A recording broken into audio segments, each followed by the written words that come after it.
Hey, what's up guys? My name is Andrew Ray. I host a YouTube series called Binging with Babish, where I recreate foods from movies and television. But today I'm here at the laboratories at Tasty. I'm gonna show you how to make 3 different versions of pasta. One that takes 5 minutes, one that takes 50 minutes, one that takes 5 hours. Each one is worth making in their own right. I hope you give them a try yourself. Let's get started with pasta all'olio.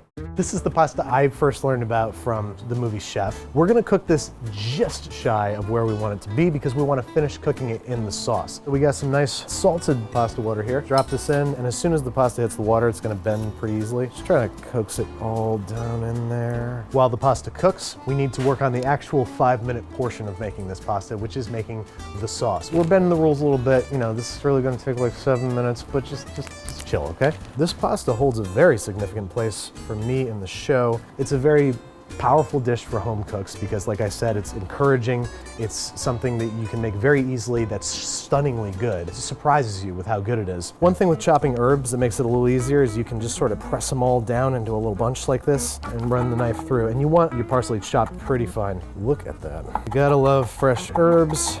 We're starting in a cold pan, half a cup of olive oil, just enough to coat the bottom of the pan. Then into the cold pan, we have very thinly sliced garlic. This garlic is sliced so thinly, it would burn very, very quickly. We want this to just barely turn blonde. That's the color we're looking for. You don't want stark, pale white garlic all over your stark, pale white pasta, especially if you're stark, pale white like me. Okay, I'm seeing a little bit of brown color around the edges there. It's exactly what I want. Before I add the pasta, we're gonna toast the red pepper flake just a little bit. We want that to have a little bit of heat. Oh man, that's gonna be good. In goes the pasta and a little bit of pasta water. That's gonna halt the cooking of the garlic, and it's gonna help us make a more cohesive and lovely sauce. And now is also the time that we're going to add a whole bunch of parsley. Go a little overboard with the parsley, why not? Live your life. The lemon juice, I'm catching most of the seeds. This is a hard lemon.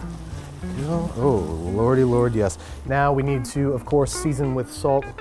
See all that beautiful garlic, parsley, and red pepper flake? There we go. This is the carving fork from the movie Chef. Jon Favreau was kind enough to give it to me. People keep asking me, when are you gonna bronze and frame this? And I'm like, it belongs in my drawer. It belongs twirling pasta. This is what it was made to do. This is what it did in the movie. I'm not gonna deny it that because it's some kind of trophy. That's what he would probably want me to do. A great way to serve up this pasta is to twirl it into a nest using a soup ladle. So we got a nice nest here. I'm gonna scoot it down a little bit. It's gonna help it kind of stay upright when we end up in the plate here. This is good for a crowd here. This isn't quite one serving, but that's okay. So this is a 5-minute pasta all'olio. It's very, very exciting to make something so easily, so quickly, with so few ingredients that tastes so good. Use the edge of the bowl when you're twirling your pasta. This is the way you do it.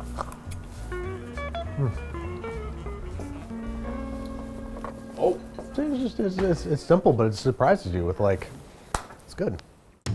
Time to make the 50-minute pasta, which I think the best candidate for this is Fettuccine Alfredo with homemade fettuccine. Kind of put a mound of flour on the table. It's just got to feel like a little flour volcano, I don't know. So I like to crack my eggs on the table. That's important. A safer way to make sure you don't get none in there, especially if we're doing it here in flour where it's going to be really hard to dig out egg fragments. And you can see it's breaking nice and clean. There's no fragments, no shell. Sometimes people like to add a little bit of olive oil to their pasta, a little drop. And a little bit of salt. You gotta salt your pasta. Using a fork, I'm just gonna start beating this together and then just starting to take in more and more flour. It's getting nice and thick. I've rarely gotten it this thick before without it spilling out. I'm just gonna use a bench scraper like this guy. Just sort of bring everybody together here. With pasta dough, you want it tacky but not sticky. It took me a while to figure out is that if you want that really chewy al dente texture that you're gonna get from like restaurant handmade pasta, you really need to knead the ever-loving shit out of it. My relationship with fresh pasta, like most home cooks, is a tumultuous one. It's something that takes a lot of practice and intuition to figure out what you're looking for, what it's supposed to feel like, what it's supposed to look like. It's been a long and strange road. And my book is Timpano from Big Night, which involves a whole lot of fresh handmade pasta. It's pretty bananas, it's pretty nuts. You could knead it by hand, or you know, why would you if you got one of these? Lock it down, away we go. I'm gonna go ahead and Shut this guy down. This is feeling pretty good. It's nice and supple and tacky. Stretch it a little taut here, poke it, and see if it springs back. See how it's not staying indented, it's coming back out like that? That means that we've got good gluten development. So I'm gonna go ahead and wrap this in plastic wrap. We're gonna let it rest at room temperature for 30, Nobody saw that, right? We're wrapping it tightly and toitly in plastic wrap, letting that rest at room temperature for 30 minutes. We'll see you then. Our pasta dough is well rested. I'm going to cut it into more manageable pieces to start. Roll him into a ball, and I just want to give it a head start on the shape that I'm trying to get it into, which is a rectangle. Roll it into a ball and roll it out. It's gonna come out like a big oval, and you're gonna have a lot more waste. Flour this a little bit, and before we actually roll this out, we're gonna laminate it, which is the act of rolling it out, folding it on itself, and re-rolling it. Not only is it gonna help us get that, nice rectangular shape that we're after, but also is going to improve the pasta's texture. Rolling it out again. It's about as thin as you can get it with the rolling pin. That's pretty good. And we're just gonna feed it through. Just like this.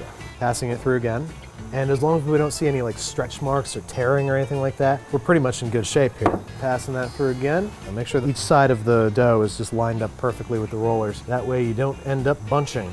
There we go, and we got 2 nice sheets of pasta here. These feel righteous. Take out the rolling attachment and attach the cutting attachment. Dust this with a little bit of flour and straight on through the cutters. We got our first strands of fettuccine for our Fettuccine Alfredo. How many do we need here? Twist it into a little nest. The less you fold the pasta, the less you crease it, the more it's going to come out nice and smooth and unfolded when you cook it. Away we go. Beautiful. With Alfredo, the sauce congeals and gets way too thick and gloopy really, really fast. So you need to work quickly. You need all your stuff all laid out and pre-measured, ready to go. This is called mise en place. It's French for everything in its place. And this method is developed by America's Test Kitchen to try and make a slightly thinner sauce than you might be used to when you make fettuccine Alfredo. I have a great personal story about fettuccine Alfredo. I've never made it. We have 1 cup of heavy cream in here along with 2 tablespoons of high quality butter. Put this over medium-ish heat and we're going to cook it down by 1/3. It's been about 15 minutes. We've reduced this by about 1/3. You can see that when I drag the spoon across the bottom, it's thicker than it was before. And I've been stirring this pretty constantly. And I'm going to add 1/2 cup of heavy cream. This is going to halt the cooking process. And now we got ourselves the nice base for the sauce. Season this with salt, 1/2 teaspoon's worth of kosher, and maybe a 1/2 teaspoon of freshly ground black pepper. So I'm just stirring that until the salt is pretty much dissolved. Place it right over here. And we're gonna start doing our pasta. I'm gonna salt the water too.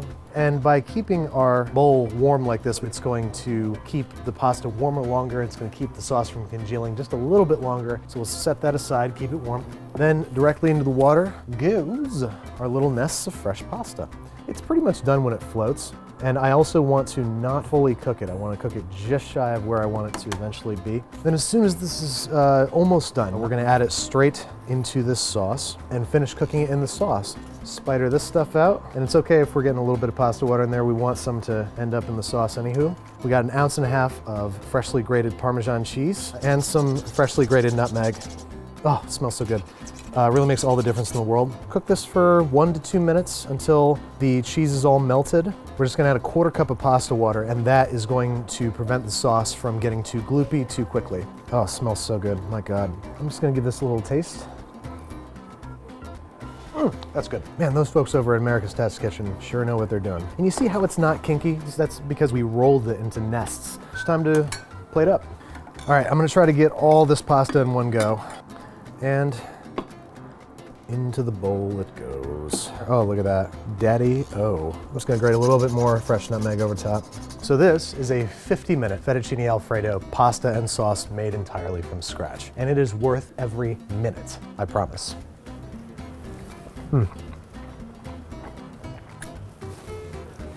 Oh my God, it's really quite good. Yeah. Thanks, man. Double high five. We did a 50-minute pasta onto the 5-hour joint. This is a slow-cooked Sunday gravy, kind of an Italian-American staple. It's just a slow-cooked tomato sauce that becomes deep and rich and complex. Have your friends over, serve them some meatballs, some veal shank. They'll thank you for it. Literally, they'll be like, thank you for this sauce. I just predicted your next Sunday. You're welcome. For First step is we need to sear some meat in a big, heavy cast iron enameled Dutch oven like this guy. Some short rib, bone in. And we have a couple pieces of veal shank or veal osso buco. The meat is gonna be a lot of flavor, but this marrow in the bone here, that's gonna leach out into the sauce over time, and it's gonna give it some pretty profound flavor. We got a sausage here too, but we're gonna deal with this guy later. He's hanging out until these guys are done. We wanna get good color on this. We want some good fond on the bottom of the pot. We're getting ready to flip our osso buco. Oh yeah, nice brown crust on there. That is flavor. Color, that's good. This guy got some great color, that's nice.